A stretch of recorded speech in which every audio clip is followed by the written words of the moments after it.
It's a huge blessing to be able to do this at a high level. At what point in your career does the Academy and Ken join in with your wrestling journey? Literally at the very beginning. I was already nervous, and then when Ken walked through the door, I was just like, this is crazy. Do you remember what your first impressions were, Ken, of JDX? I knew that he had a lot of potential. Hey, I was told that I couldn't even chew gum on the way to the rink. That's actually one of my biggest regrets in the business, that promo. It was crazy how giving everybody was on that roster. I'm just really, really happy that I was able to work with him for a fleeting moment. And what was that experience like for you being in there with Kurt Angle? He's literally a cyborg. What are some matches people should look up of yours? Me versus Dante Martin on AEW Dark. Takeshita was a really good one. Speedball Mike Bailey. Seeing JDX and people like him have those moments, it's just as rewarding as when I was doing it myself, and I love it.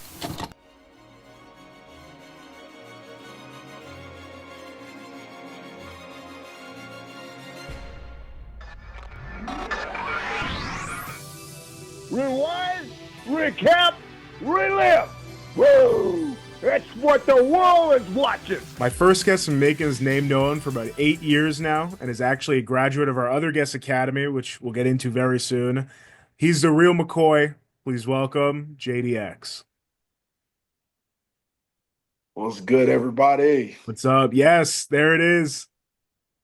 Ken probably don't even recognize this. He ain't seen it in there What forever. is that? Where did you get that from?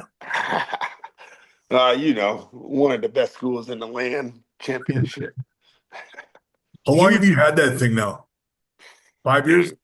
Longer than Bruno San Martino. Since 2019, I think. It was right before the pandemic. Yeah. Okay. I didn't realize it was that long of a reign. He was telling me, Ken, how he won it. That match sounded so unique, that battle royal into a ladder match. Yeah. Yeah. Just, we wanted to have we did a show at a brewery and they wanted something that was unique and kind of special. And I mean, everybody loves battle royals, especially the way that we had it set up. It was a lot of there were a lot of new people, and it was a good way to get a lot of our students some experience in the ring, Yeah. No, that's awesome. I feel like it's weird to put your intro in now. We just talked a little bit, but anyway, yeah, you didn't need no introduction. Ken Anderson, welcome back to the show. It's really cool to have you on this time too, alongside one of your students. Because usually, I do this concept and the veteran to Rise Star will meet on the show, but I think we'll get even more of an insight since a lot of your wisdom you've passed on to JDX. I hope so. Well, I want to get into first something cool that I saw you do, Ken, recently. It was the Royal Rumble watch party that I've been seeing all over your Instagram and a lot of other stars' Instagrams too. You also had the unique experience of being with Rikishi when his son won the Royal Rumble. How was that? That was that's up there with one of the coolest experiences that I've had in the business. At the end of the day, we're professionals, but we're all fans too, right? I always say, I'm such a fan that I decided to shave my legs and wear tights and baby oil and then fight people, right? Yeah. So we were able to enjoy it as fans and also supporting, and he didn't know, he had no idea, because the thing is and some of the people had responded on my message when I posted that video, why wouldn't he be there if his son was going to win the Royal Rumble? Well, I can only speak from personal experience. I would say most of the boys are like this, that we like surprises and we like giving surprises to other people. When I won the Money in the Bank briefcase, I think I told my ex-wife. That was it. But I didn't tell anybody else. And I didn't say anything because if something gets leaked, I know it didn't come from me. Mm-hmm. And then also, what if it doesn't happen? Then it's even kind of a crappier, So it was really cool. It came down to the last 5 and Jey was still in there. And we kind of looked over at him maybe. And then when it came down to just the two of them, when it came down to Cena and Jay, I was like, I believe that John would have it had they pushed and lobbied for John to go over. I believe that John knows better, and he would have pushed to put it on Jay and do the right thing. What were your thoughts on actually seeing Jay pick it up and like push Cena out like that, like a rising star winning the Royal Rumble? Big It ups. was just nobody expected it. I don't think anybody had Jey Uso on their. No. I don't think I heard anybody say that. So very cool. Definitely a shock. JDX, did you watch? So actually, I was at a show and I was at an after party, and I was literally watching it. Actually, Chris Masters was right next to me. Oh wow. So that was pretty cool. But yeah, I was like kind of watching it because there was other wrestlers around me, and I didn't want to spoil it because I personally, like Ken said, we're all fans. I hate spoilers personally, right? So Yeah. I was trying to be respectful of everyone else, and I was kind of watching it. And then I think I was on my way home, and I finally saw what happened, and I was in awe. And then literally like 2 minutes later, so I didn't watch it live. I watched it like post, right? So it had already happened. And so literally 2 minutes later on my phone, I saw that Luka Doncic got traded to the Lakers. So like my focus went from Yeah. wow to what the like what's happening tonight? Like this is crazy. Yeah. Because I was honestly shocked that he beat Cena. Like even though in my mind, like I had told someone earlier at the show during intermission, I told him like I think what Cena's gonna do is go on to like Elimination Chamber in like the last hour, the last second of the last hour, and like overcome that, and Yeah. then go on to face like probably Gunther or something, just like so we all get emotionally invested behind him, like that baby face like comeback type of story, like that Rocky type of story. So Totally. like I still got hooked, I still got tricked. So it's crazy. I got worked still because I was like, oh, Steve's gonna win. Steve's gonna win. That's Man. the best. That's the best. Yeah. No, I think a lot of wrestling fans relate. And I know that that trade and Jey Uso winning coinciding was so funny. Like the way it just crossed over the two worlds, Yeah. it was wild. Um, but yeah, so JDX, so I mentioned you're a student of Ken, and I want to know what at what point in your career does the Academy and Ken join in with your wrestling journey? When do you find them? Literally at the very beginning. Okay. So I was pretty much, I had my mind set on going down to Louisiana to go to, I believe it's Luke Hawks. I think it's called Wildcat, like Wildcat Yep. Sports Academy or something like that. I forget the name of it. But that was my mentality. I was working, saving up money, and I was literally on the way back from St. Louis at the time because like my job required me to travel to St. Louis. And so I was driving back home to Chicago, and I was on Russell Zone. I was like a habitual like viewer of like Russell Zone with like Justin LaBar, and Ken and Sean Devari at the time were on like his show or something like that, and they were talking about them starting up a wrestling school, and I was just like, damn, do I really want to leave Chicago to go to Minnesota? Nothing against Minnesota. It's like a second home for me now. But I was just like, damn, like I'm going to Louisiana where it's nice, it's hot. But I was like, again, no offense to Luke Hawkson. I've actually told him this to his face. Absolutely no disrespect whatsoever. But me being a WWE fan all my life, like I barely paid attention to the indies. Mhm. And I didn't understand that people that hadn't made it to WWE were just as good sometimes, right? So I was like, damn, do I want to kind of learn from someone that, again, with all due respect, that I hadn't heard of at the time? Or do I want to go to like people that I know that have like done it and been to the places that I've always wanted to go? And Sean Devari and then also Ken Anderson and Molly Holly at the time. So Yeah.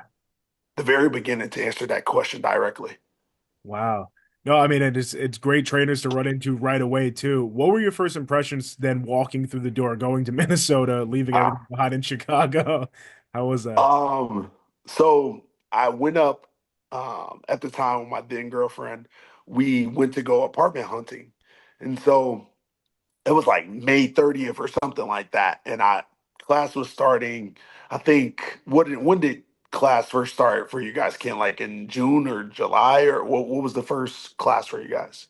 Or The maybe very even first sooner. class was, I want to say November of 2016. Okay. Well, Gotcha. Right. Okay. Yes, you're absolutely right. Because I came in June of 2017 and I came to visit in like May, like it was like May 30th of 2017. And so I walked in there. Sean was in there doing like a consultation with someone.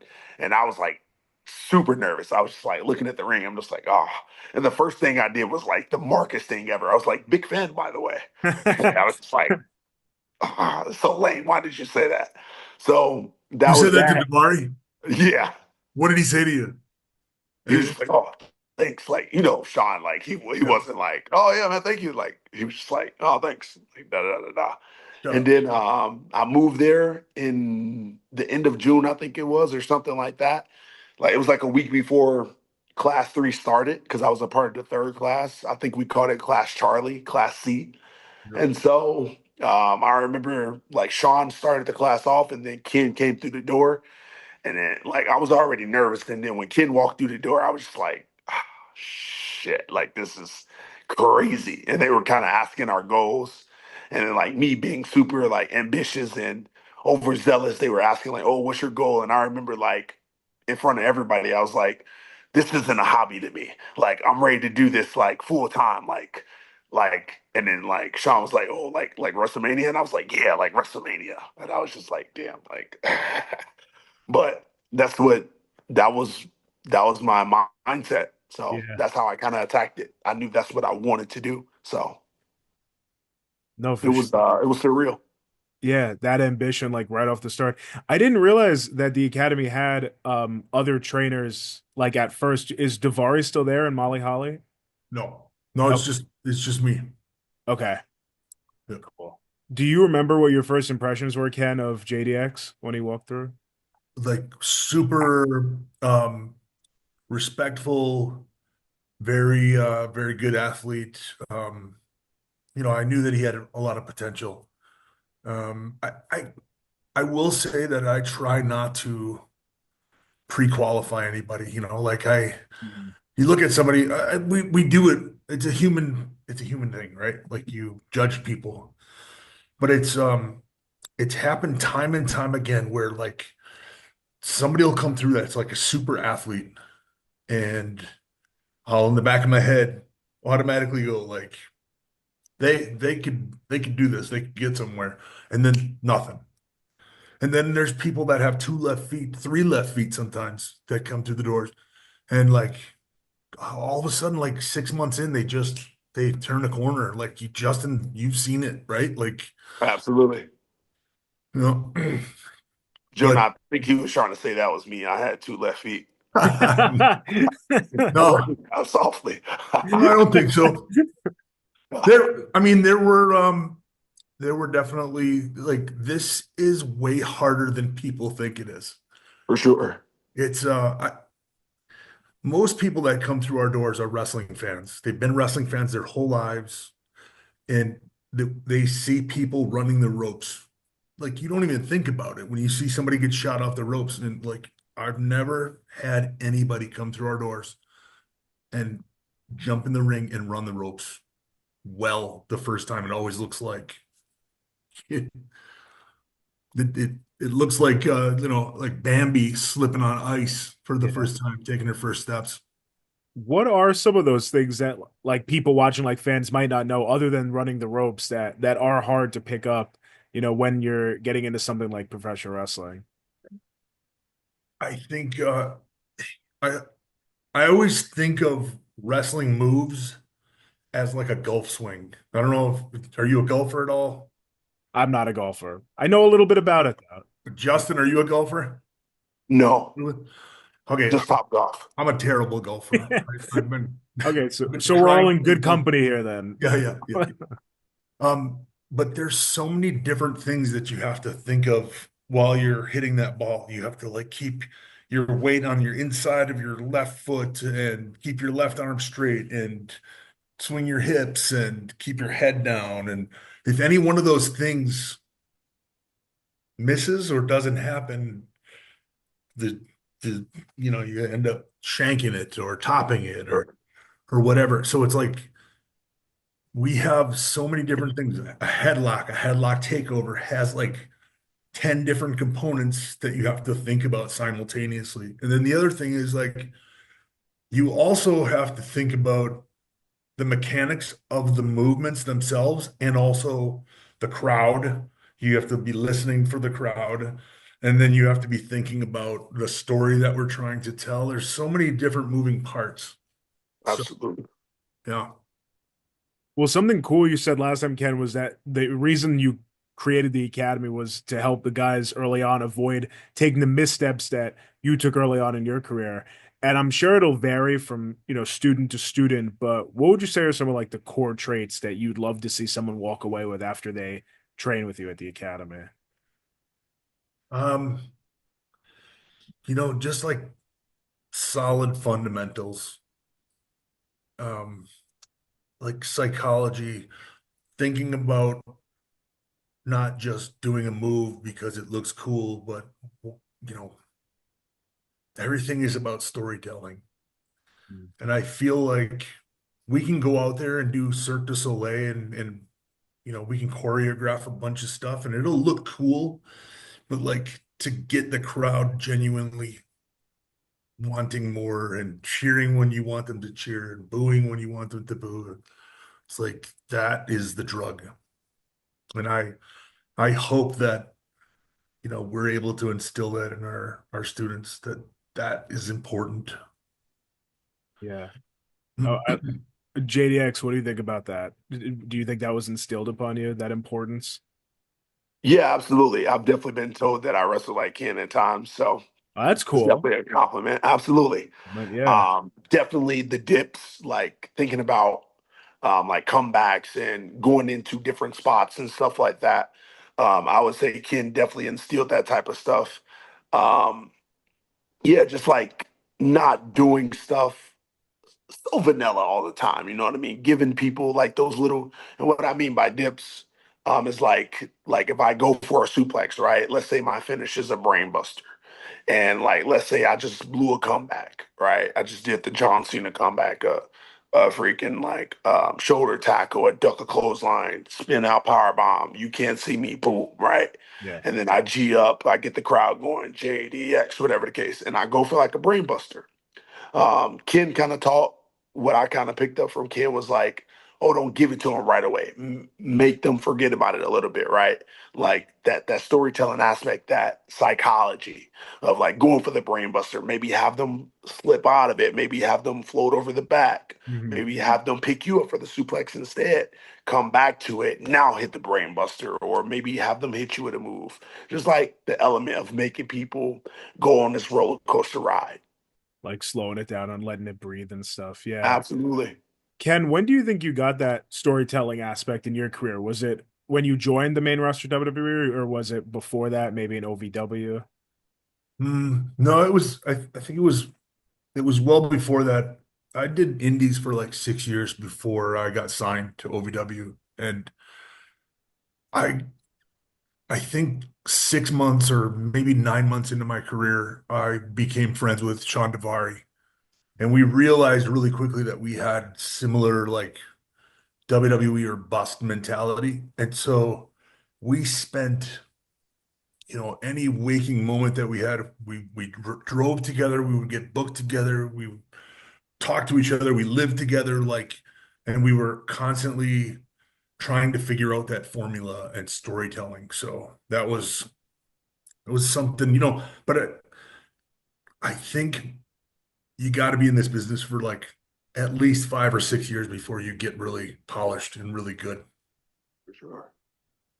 Yeah. I feel like one of your greatest skills in your career, how you conveyed a story, was on the mic and with your promos. Definitely, especially in WWE and then when you got to TNA. What was your process for like getting that believability factor across with those? Um, I heard Steve Austin say it a long time ago that The best characters are just you with the volume turned up. And I remember trying to figure out who I was. I was always drawn to The Rock and Stone Cold and people like that that could talk. And whenever I could, if I was on a show, I would ask the promoter like if I could cut a promo or a backstage or something like that. I'm trying to figure this out, right? Like, who is Ken Anderson? And I happened to have this girlfriend that I was dating, and I broke up with her. And like the day after we broke up, I found out that one of my best friends was hanging out with her. And I remember being at my trainer's house, and there was a bunch of the other guys there. And I just called this guy on the phone, and I just, the stuff that I was saying to him, I was kind of yelling at him and just kind of being a dick, and they were rolling around laughing. And I remember like I hung up the phone, and my trainer said, "Dude, if you ever have a question about who your character is, that is that right there." And then it sort of clicked for me. Wow, that's so cool. That's like a lot of that, yeah, that real life, putting it all together Yeah. and yeah, turning it up. What a lot of people remember about your promos is how you say your name, the emphasis twice. Um, was that a way to connect with the crowd, would you say? Like give them something to say along with you? It ended up being that. I don't think it wasn't intentional really. It wasn't like a conscious thing that I did. Um, I was at OVW, and Paul Heyman was just doing, he was using me on TV like every week. Half the show would be, I'd be on it some part in some form or fashion. And he told me tonight you're gonna go out and cut the ring announcer off, who's Dean Hill at OVW. Just cut the ring announcer off, cuss him out, tell him he sucks, and then you do your own big introduction and make it all big. And so I did all that, and then I used to announce basketball games when I was in high school, and I used to hit the last name twice, and people would laugh. I would get like fans from the other school coming over and going like, I hate Two Rivers, but like that was your announcing is pretty funny. Keep doing that. And so just in the moment, I said my name, and then I kind of just had this little flashback, and I hit my last name twice. And I came through the curtain, and all the boys were like, keep doing that. And wrestling, wrestlers themselves are like, if the boys, and like Justin, you can attest to this, like if the boys like it, it's probably going to get over with the fans. For sure. To throw it to you, JDX, I feel like just in the half an hour I've been talking to you now, like your energy, I could feel it. I feel like you'd be able to connect with the crowd pretty easily, just like with the energy I've seen. Was that easy for you, like promos and connecting in that way off the bat, or did the academy like help you out a lot with that? Yeah, definitely. We had one of his good friends who does he does stand-up comedy. So we had like a lot of good like seminars starting off that so he really, I remember he helped me explore like a character and everything. And that's kind of where I came up with like the Justin D. Xavier thing.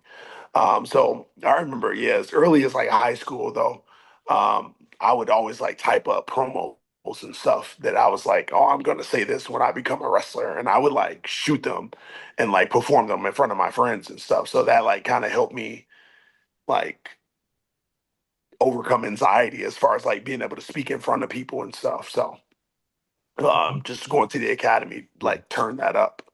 No, absolutely. Not to put you on the spot, do you remember any of the promos that you'd say that you'd shoot back then? Um, like in high school or the academy. Well, I'll start with high school. I'm curious. What were some of the stuff that you were looking High at? school, honestly, I really don't genuinely remember. I know I had one that was kind of like a Scott Steiner spin-off. It was kind of something where like the math one, like when he was Of like, oh, course, da, da, yeah. da, da. I don't remember what I said, but I know I had like something like it was like something like Y, JDX, Y. And it was like a math equation of like, how like the Y equals something, something, something. It was like a spin off of that in some Yeah. way, shape, or form, but I can't. No, unfortunately, I can't No, recall that one for you. but maybe worth bringing it back one day. I, I was just thinking the same thing. That right there is a good idea. I think you should bring it back. By the way, that's in Oh my yeah, top 10 favorite promos of all time. the Steiner math. Oh, yeah. Oh, that's so good. What year was that in TNA? It was before I was there, so probably like 2007, 2008, maybe. Okay. It was so good. I don't know if he knows even how good it is, Scott Steiner himself. It was just But JDX, I've heard you say that, so is it 3 weeks before your first official match you dislocated your shoulder? Where'd you get that homework from? Is that true? Yeah. It is true. It's very Oh, there true. you go. Yeah, I mean, I do my research. I'm curious, what was that like? Your confidence? I mean, did that shake it? Like your first official match and like a big injury like that before heading into? Yeah. So that goes back to that determination that I was kind of talking about earlier, right? Um, it was a situation where like it was post camp, like we had open ring, and so I was in there practicing like up and over foot stomp, right? Like Finn Balor was really big at this time. Hmm. So I was practicing a variation of a foot stomp. And so this guy, I forget his name, but at the time he was like one of the more experienced guys. I think he was like in class one or something like that. And so like I kept doing like what an up and over is like you go into the corner and you kind of do like a handstand and then you kind of bring your feet down and like the person typically runs underneath you and they eat the buckle. So it's like Okay. kind of like an evasion type of thing. But I Hmm. had this bright idea that I would lay the guy down, like body slam him, boom, put him there, and then I would run to the buckle, go up, do that handstand maneuver, and then like come down with both my feet on the guy's chest, like a foot stomp, right? Like Finn Yeah. Balor's foot stomp. And so I kept doing it, and this is crazy because I actually have the footage. So I kept doing it and doing it and doing it. He was like harder, lay it in. Like in wrestling, we say like lay it in to do it like something more snug to like feel it more. He was like, do it harder, like harder, harder. I still feel like you could do it harder. And so probably did it like the fourth or fifth time. And literally, like, I did it and I tried to lay it in, right? And so, like, I landed on his chest and then I fell back. And then, like, my shoulder went like this as I, like, bumped. And, like, I just remember, like, it just coming out. And I was like, oh, like, my shoulder. And then, like, Sean had to, like, come in. Like, he was in the office at the time. He came in and then, like, they literally had to, like, help me get out of the ring and, like, he drove me to the hospital and like I literally had to have someone like hold my arm like this the entire way to get into the car. Like a shoulder dislocation is very, very, very painful. So that was my third time doing it. I did it twice in high school, my freshman year, so it had been years, right? And so I was 3 weeks away, like you said, from making my debut finally, right? So I was about 4 months in as far as training. I got the blessing to like have my first match three Yeah. weeks away. So you can imagine, like, I'm foaming at the mouth. I'm ready for this opportunity. Yeah. And so that happens. And me and Sean, like, we drive. Like, I literally had to put like a gym bag, like, to like brace my arm like the entire way. So he had to drive super careful to not like bump because like any little like move, like excruciating. So Mhm. we Which is get to really the hospital. difficult for Sean to do because he's a Funny. But yeah, so that's actually the first time I have ever had to be sedated. Like, because the doctor didn't know how to. I think it's called the Heimlich. No, I'm probably saying that wrong. But there's a specific way to put a shoulder back into place when it's dislocated. And the first two Mhm. times, like the doctors, like they were just talking to me and they just put it back in. Well, this doctor, he didn't know this maneuver, and I didn't know how to like tell him about it. I didn't know how to like what to call it. So I'm just like, no, that's not how we did it. And so like they literally laid me down and like nurses just came in by the numbers and they like held me down and like I literally felt the doctor pushing my scapula Mm. back into place. And I felt like the pain going away, right? So the pain was slowly going away, and then he would lose it because like my body was in shock, right? So like I was fighting it, it was tensing up, and so like it would slowly come back into like this pain, and it's just like ah. So finally, they put me to sleep, and I wow. woke up, and it was back. Like I had a sling on. It was crazy. So yeah, but to answer your question, sorry, that was very elongated. No, But please, that was good. um, so I got back home. I went to get a second opinion because, like, for whatever reason, it just didn't feel like it was in. So I like went to the doctor, got an expensive ass bill for no reason because it was back in. Lo and behold, and so it started right away. Like the next day, I woke my ass up because I think that happened like on a Thursday or Friday. And Uh-huh. like Saturday or Sunday, I was literally in my house. I'm like, I've been here before, whatever. I was literally rehabbing it. And Yeah. so, yeah, I just rehabbed it myself. Um, Probably not the smartest thing to do because in my very first match, like the guy, he went for a suplex and like he was very tall. So when he went for it, I was just like, oh shit, like, oh, Here we go and again. right. I was super scared, but I made it through. And knock on wood, thank God, like it hasn't happened again. So Good. yeah, Ooh. Can I, it's funny that you said all of that because the most painful, excruciating thing that I've ever gone through was a shoulder dislocation. see, It was very, very similar working Shelton Benjamin, and he does that I think pay dirt calls it, right? yeah. And for some reason, like I was expecting a roll up like a schoolboy, and Oh, he thought he was gonna go behind and do like a schoolboy. I was supposed to hit the buckle, and then he was going to be behind me and For just sure. schoolboy me. And I hit the buckle, and I'm waiting, waiting, waiting, and I hear him say turn. So I was like, okay, whatever. And then he just jumped up and he hit it, and I went from, my arm got caught between us, and I went from standing to laying, and I, I'm pretty sure I screamed like, and I put my leg in the air, just like hooked my leg. I put it up there for him, and I just remember thinking like, I don't know how I'm gonna get out of the ring. They had to have a bunch of people come guide me out of the ring, and I went back. They laid me on the table, and they were trying to do that thing that you were talking about, Justin, whatever that little Okay, maneuver is. that's funny. And they said to me, they said, "I'm sorry, we're gonna have to take you to the hospital and sedate you." And I just looked at the doctor and I was like, please just do it right now. Just no, I can't do that because I was in so much pain. And so he was, all right.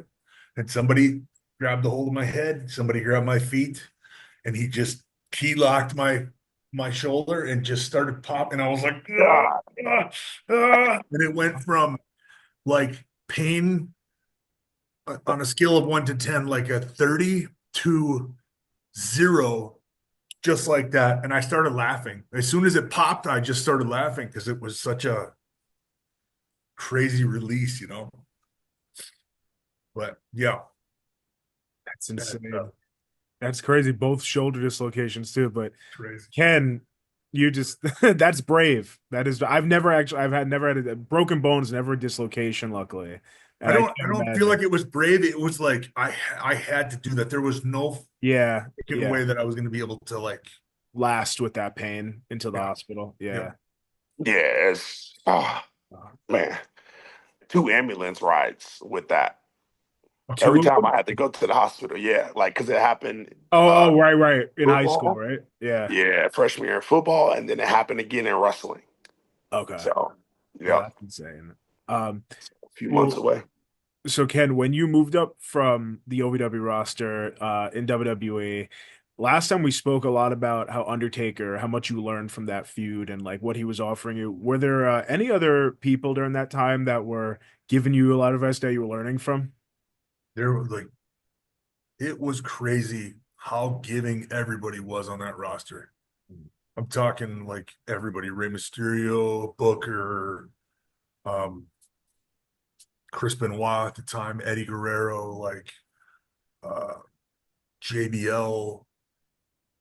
It was like all of these people were standing on top of the mountain over there, and they were throwing rope ladders down the side and like holding out their hands. Like, so every time I'd come back from a match, they'd pull me aside and give me pointers and stuff like that without even I wouldn't even have to ask them. It was really cool. That is cool. That was like a unique time, I feel, too, for that. For WWE in general, like there were so many vets on the roster, along with so much young blood. Yeah, and I've talked to some people recently, and they really don't have that sort of experience disparity there now.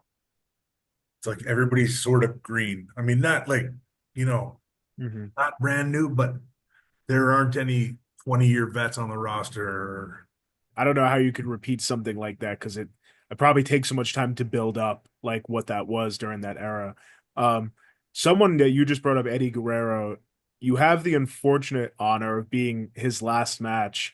But I'd love to hear, you said he was so giving. Like, how was it working with Eddie? What did you learn from him, and how was that whole experience? He was just he I remember one of the things about working with Eddie was he didn't want to talk about it in the locker room. Just like we'd plan out a couple spots, but just go out there and feel it, and I just listen to him. There was a lot of people that I worked with there at the beginning who were like that, and it was really freeing to not have to worry about. I just didn't have to think about anything. I just didn't have to memorize any spots. I don't have a very good long-term memory or short-term memory, and it's just Booker T. Remember the first time I worked with him? He was like, "Let's just call it in the ring tonight. Just listen to me." I was like, "Okay." First time I worked with Taker, just listen to me. And so it's very. I just know that whenever he calls something, I'm gonna do it, and I'm gonna do it to the best of my ability, and that's.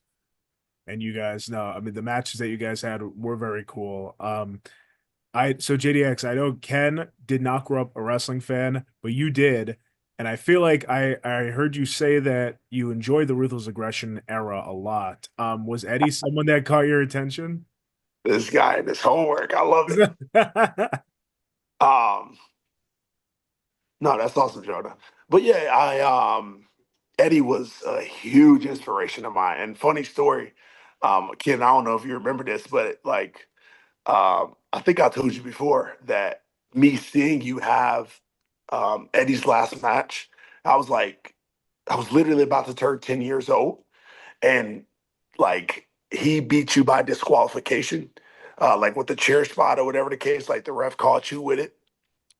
And when you hit him, the next thing, unfortunately, that happened like to us, right? We didn't realize like it had been taped or whatever the case. Like so to the public, the last thing I knew was that Ken Anderson, Mr. Kennedy, whacked him with a chair. So like my first mindset, like when I heard like, oh, Eddie Guerrero died, I was like, dang, I think Mr. Kennedy killed him. Like genuinely. I know it's silly, but like being No, 9 years old, like I was yeah, gullible. Like I'm just like, wow. And I just remember them playing the package and stuff. And that's the first time I ever cried in wrestling. So but it's uh, funny uh, you say that, Justin, because like you were you say like the 10-year-old kid mhm, thought that way. There are a lot of adults that think that way. Like for sure. I've heard adults, say stuff like that to me. So, Crazy. you know, Sheesh. But yeah, to answer your question, Jonah, yeah, I'm definitely a ruthless aggression baby. Yeah. No, and so am I, by the way. It's just like we were Awesome. saying, it's just a special time. Um, Ken, how do you view having Eddie's last match? Is that something that you wear with like an honor? yeah, I mean, it sucks that Yeah. he's not still with us, but like, it is a one of those things that like, I I did that, like I had that last match with him, um, every year around the anniversary of his death and his birthday, like people play that clip again, and you know, I'm just really, really happy that I was able to like work with him for a fleeting moment and learn something from him. Yeah. Exactly. It's so cool that you were able to pick up a lot of stuff from working with him. To move in, we didn't talk a lot about your TNA run last time, and I feel like that's when we really got to see a lot more intensity and freedom. Maybe you were the one calling the shots, maybe for yourself more. What would you say is the biggest difference from when you walked into TNA versus from when you walked into WWE? Um, It was, you know, at the beginning of my WWE run, it was kind of crazy because Vince, I used to go to Vince every week and say, "What do you want? What do you want me to say?" And he would go, "I don't care. Just go out there and get over," which was crazy at the time to hear that from the boss, who everything was scripted. So, but then slowly but surely, I took it a little too ha, Hmm. and then I remember I did this thing with the scene from Full Metal Jacket where Private Pile gets caught with the jelly donut in his foot locker. Yes. I did that. I reenacted that scene with Tony Chimmel where I found a jelly donut in his pocket. And I came back through the curtain and Vince was like, too much, too far. And from that point forward, it was like, started kind of putting the brakes on it. Hmm. Um, it was hard for me to I fought that for a long time because I was like, this is what got me here. Why would I change it? I didn't understand it. Now when I go back and I watch promos, I know what he was talking about, and I kind of cringe when I watch some of them. It's like, oh, I should have listened to him. It's Just interesting. so over the top. Yeah. What changes? Is it like confidence when you go into TNA then that like you want to like show us a different side of I had yourself? a huge chip on my shoulder. I had a huge chip on my shoulder, and I thought, I blamed other people for, these guys got me fired and that kind of stuff. And I was like, I wanted to prove them and I wanted to prove the world that I could do this. When I went into TNA, I had to prove myself all over again. It wasn't like I was one of those guys that came over and got the huge contracts. I really my first contract was peanuts, and then it was a 1 year contract, and then I just busted my ass and I tried as best I could to kill my promos Yeah. um and So then yeah, I like remember. what's that? No, I remember one of your first promos. I can't remember if it was when you first won the belt. It might have been like you were talking about, like they told me not to chew gum like this. Well, I Yeah. remember that one too. Yes. So they that told is me one not to of walk the like this. that's actually one of my biggest regrets in the business, that promo. Uh, And I I hated at the time. I was like, I will never work for them again. Honestly, that was like I didn't want to work for them, but I always thought like if I go out there and I whine and complain about it, that's all people are gonna like. Oh, he's just a whiner, like. Um, and so I wanted to avoid that as much as possible. I didn't care about blowing up a bridge, honestly, at that point. But so I remember they gave me the script during the day, and it was Vince Russo gave me that script, and at the time it was hey, we're going to give you a script and you can modify it. It's just bullet points, just modify it to fit you. And so I modified the shit out of that one, like because I didn't want to bury the competition.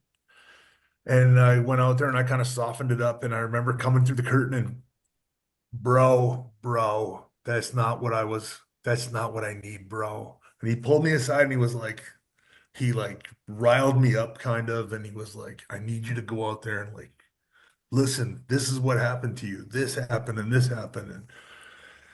And he talked me into it. So I remember thinking, well, what are we going to do? We're going to go out there and I'm going to cut the same promo again or very similar. So I just said beforehand, here's what I'm going to do. I'm going to go out there and I'm going to smarten the crowd up. And I'm going to say, like, hey, normally we do everything in one take, Yeah. but this is a television taping. You guys are part of that. So on this one occasion, we're going to do take two. And it was almost like I smartened him up to it and I let him in. And then, because otherwise they could have very well shit all over me while I was in the middle of that promo. Like, we already heard this. Yeah. But yeah, I cut the promo and then, like I say, I when I watch it back, it's brutal. I hate it. Interesting to hear the full circle, but it definitely stuck. It stuck in me and JDX's minds for sure. Because that's yeah, I remember that one. Well, JDX, for those who haven't done as much homework on you, what are some matches that people should look up of yours that you're proud of and you think like your best skill really shines through? Um, I would say one of my favorite matches is versus Dante Martin Oh, of AEW great. of Top Flight, who actually trained at the academy as well. Mhm. We actually started on the same day, actually, so it's really cool, full circle moment. And then Leo Rush was out there as well as his manager at the time, so that was a cool, good match. A little insight behind that, especially, yeah, I'm gonna give a tidbit for people Please. that are blessed with that situation. I also went to the Nightmare Factory. So I was trained under QT and Cody, right? And I remember talking to QT after the match, and he was like, "Oh, JDX, like, how did your match go?" And I was like, "Oh, it went good." He was like, "Who's your agent?" I was like, "Serena Deep." And then he was like, "Oh, what did she say?" And I was like, "Oh, she said me and Dante like worked very well together. The footwork was great, da da da da da." And I was like, "Oh, did you catch any of it, Coach?" And he was like, "Yeah, I caught it." He was like, there wasn't very much selling going on, but like, the movements and stuff were well. And it was like, damn, like, love QT. He's such like a direct like person. I always tell people like QT was like the Sean Devari of our school, like at the Nightmare Factory, and Cody was like the super nice, polite, like politically correct, kind of like Ken, just like nicer or whatever the case. Um, but yeah, him saying that, like, it didn't dawn on me. Like I spent like a whole bunch of months not being back on dark after Mm. that. And I'm not saying it was because of that reason, but this is me trying to help other people that may be in that position. Don't go into that situation trying to necessarily get yourself over, right? Because I went into that situation thinking like, because I had done it like probably like at least 5 times at that point. So I'm like, they got me against Dante with like 8 minutes. I'm like, Time to I don't get my know. shit in. Right. I'm like, I think Tony Khan like might be watching this one with a closer eye, right? So this might be my opportunity because at the time that's what they were doing. They were giving people like Ricky Starks, Darius Lockhart, big guys on the indies. Not saying that I was that, but they were giving guys like you kind of knew when someone was on the brink of getting signed. So I'm like, this might be my chance. I don't know. So I didn't go into that match thinking like I'm gonna make Dante look great. I went into the match thinking like, oh, Dante's my guy, so he's gonna let me get this spot and that spot. And so, Mm. yeah, sorry, that was a long answer, but I saw the opportunity there to help other people out, right? Yeah. So, me versus Dante Martin on AEW Dark, that was one of my favorites. Quick match, you can see kind of like I said, the good, smooth entering skills that I have. Me versus Takeshita was a really good one. That really challenged me because it was right after he like kind of debuted on AEW, and I think he had just had a match against Cesaro. I always forget his like Ring of Honor AEW name. Audio, right? Yeah. Yeah, Claudio. Yeah, I was going to butcher the last name, Clausinoli or something like I'd that. probably butcher it too. Yeah. So I just like I'm gonna say Cesaro versus him. That was a really big match for me mentally, just like because of it forced me to be out of my comfort zone as far as like strike exchanges go. Because at that time, that was 2022, so about 3 years ago now. At this point, where I wasn't as comfortable doing strike exchanges and stuff, Yeah. so that forced me. I would say my match with Speedball Mike Bailey. Mm. That was like a at the time I was getting ready for a WWE tryout, so like. Um, Going in that match with him, like if I wasn't in the condition that I was, it was like 90 degrees out, and I was able to hang with him. I think he was damn near the X Division champion at the time. So yeah, that was a really good one. Trying to think what else. Those are the main. We'll stick with those three. But yeah, Yeah. No, though, I mean, those are great matches, and thank you for sharing that Dante story because I sure, feel like a lot of rising stars I know watch your show, but also just I think that could help a lot of people in different departments too, definitely in life. absolutely. Great. I've never heard that story before. I love it. Yeah, no, that is. Well, speaking of great matches, Ken, sticking with that TNA run, I gotta ask about Kurt Angle and you in the steel cage. I know you're asked a lot about that one, but it's such a good match. And what was that experience like for you being in there with Kurt Angle? I always loved working with Kurt. Kurt is like he's literally a cyborg. He has one speed. A lot of times wrestlers will, there's high bursts of energy and then you back off a little bit and you relax and you rest a little bit and then you go, go, go, and then you back off. Kurt is just go, go, go the entire time. And if you're not in decent shape, like he's just gonna chew you up. Um, that particular match, like this is the funniest story to me. And I actually talked with Kurt about this on his podcast.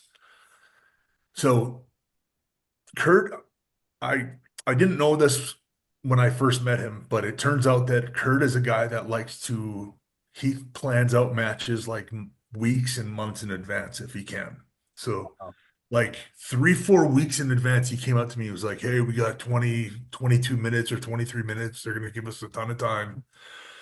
He goes, I've already got everything sort of mapped out. Obviously, we'll plug in some of your stuff. And, I was like, I had never worked like that before. It was crazy to me. So usually it's on the day.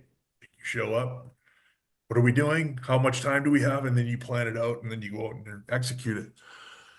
So we kind of were talking about it a couple weeks in advance. And then on the day, he came up and he goes, they cut our time. And I was like, well, what did they cut it? And he goes, they cut 10 minutes from our time. So instead of 23, we've got 13. And then he goes, we're going 23. I'll take the heat. Don't worry about it. Which if you go over like 30 seconds on your time on a TV taping or a pay-per-view, you in big trouble. Like you're in big, big trouble.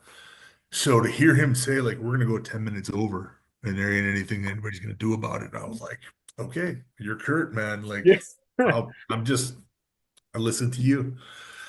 So it's like this part of the match. So we planned it all out and we knew that we were just gonna ignore the referee and when he told us to go home and so Slick was our ref. And at one point he's like, all right, guys, start taking it home. And we just kept going, kept going. And then a little while later, he's like, guys, they're telling me to like tell you guys to wrap it up. And we just ignored him.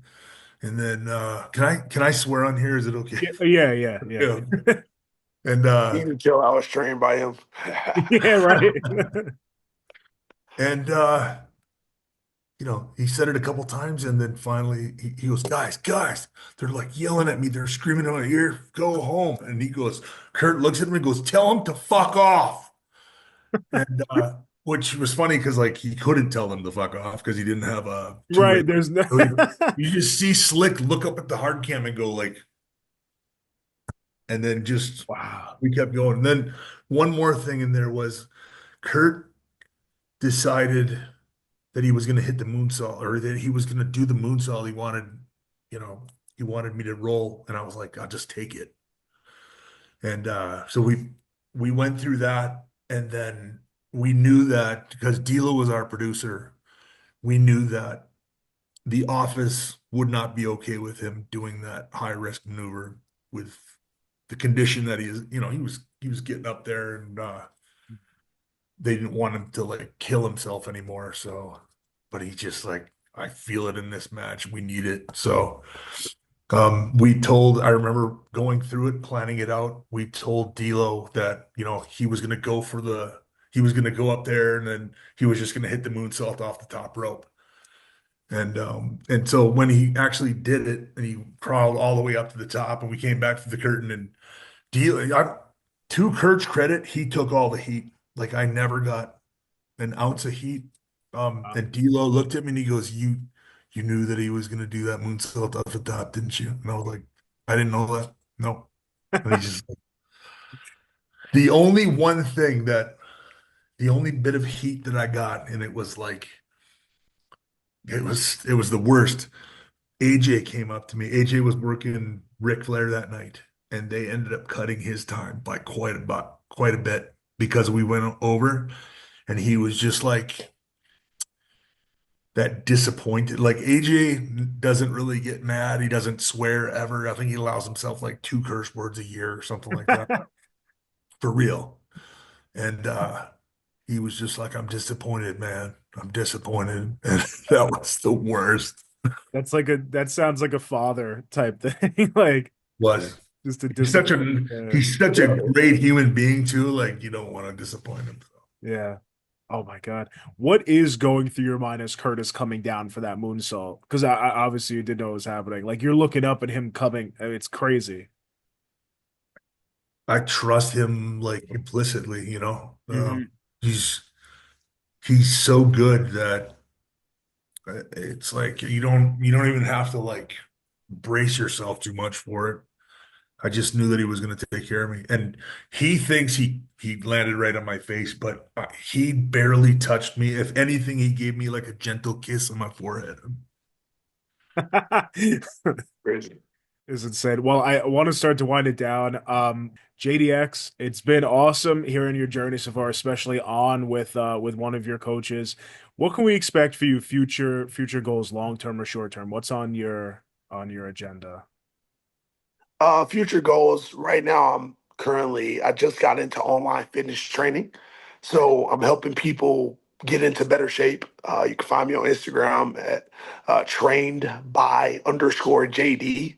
So I'm still doing the pro wrestling thing, of course. I'm still doing shows every weekend. So, like I said, I had a WWE tryout years ago Mhm. that got cut short by a hurricane at the time. Uh, So if I can make it back there, get WWID'd or get into TNA or Ring of Honor or whatever the case, it's yeah, still a goal. So nice. No, those are all definitely attainable. But yeah, I saw the personal training. It looks great. Your Instagram page thank looks you. very yeah. Looks like you're helping a lot of people.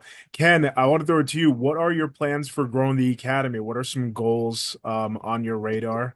Right now we're gonna launch a YouTube channel quickly within the next few weeks, and we're planning on putting out daily content. We've got Love that. a calendar of events scheduled, so um, yeah. Yeah. And I just like, seeing JDX and people like him have those moments. I remember having those types of moments, and like it's just as rewarding as when I was doing it myself, and like I love it, and I'm proud of these guys. Yeah. And I feel like you can see it too. Like in the last interview and this one and others I've seen you do, like it really does seem like it makes you so happy to be in the position you're in right now, Yeah, which is it awesome. really, and you know what, and it's like JDX is like he's like a model student, right? Like Yeah. super athletic, has a great look, does all the right things. But I also enjoy working with other people too that like don't, those people that have two left feet. I enjoy seeing their breakthroughs just as much. And like Justin, he trains at the academy. He's like kind of an assistant coach. And like I'm sure that you can attest to that, right? Absolutely. Absolutely. There's no more rewarding feeling than seeing someone like make progress. No. So that's one of the reasons why I became a personal trainer because like Ken allowed me to like coach on certain nights and stuff. And it's like, damn, like I can do this. Like I can help guide people to like make progress and like get it, like make that light bulb go off. So it is a very rewarding feeling. And Ken, finally for you, usually I end with asking any advice you have for the rising star, but I know you've given JDX a ton of, wisdom in this interview and outside of it. I'm curious, what advice would you give yourself before you embarked on this crazy wrestling life? What would you go back and tell yourself if you could? Oh boy. A bit of a deep question, but if you have an answer, because I feel like you look at a lot of things in like retrospect. Man, not to get too like this would take us quite a while to go down this rabbit hole, but like my somehow, some way I was able to go from my dream job, everything was perfect at WWE to it's just another job, and I have all these gripes and complaints, and the boss sucks, and this and that, and, and somehow I was able to get into that mindset, and I just wish that I could. Because then when you're on the outside looking in, you go like, wait a minute, that wasn't that bad. Like, it's not a bad gig at the end of the day. Don't take it for granted. Great way to end it. Yeah. And who knows, maybe one day. I feel like with what you're doing now, there's no reason why you couldn't go in and train at a higher level as well, if WWE or another company ever wanted that. Yeah. Never know. You never know. Yeah. Well, thank you both so much. This was so much fun. Loved having you back, Ken and JDX. Like I said, great hearing your journey so far. I hope you guys enjoyed. Thank you for having us. I really appreciate Absolutely. it, man. Absolutely. Look forward to seeing your videos.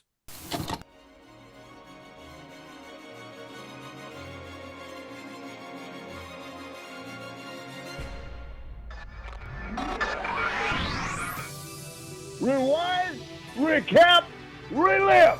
Whoa! That's what the world is watching.